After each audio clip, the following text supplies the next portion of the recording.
নির্মাণধীন bridge দিয়ে যে পার হলেন, কেমন লাগলো? ভালোই লাগলো। কেমন লাগবে? ভালো লাগলো।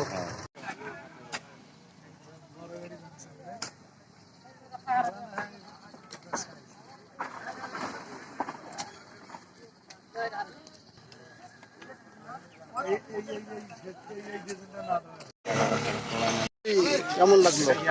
ব্রিজ ধরছে, আলহামদুলিল্লাহ খুব ভালো লাগছে। সুন্দর লাগলো। বলেন। আমরা গর্বিত যে আমরা এটা উমরেতে দুইটা ব্রিজ পাচ্ছি। প্রথম উদ্বোধন এইটাই মনে হয় নাকি? জি, সাধারণ মানুষ চলাচলের খুব এই ব্রিজটা। আসছি ভাই, আজকে উন্মুক্ত হয়েছে, এটা কি শুনলাম যে যান চলাচলের জন্য উন্মুক্ত হয়েছে। কেমন লাগতেছে আপনাকে? অনুভূতি খুবই ভালো, খুব ভালো লাগতেছে। হ্যাঁ খুব ভালো লাগছে। বিরাট ব্রিজ।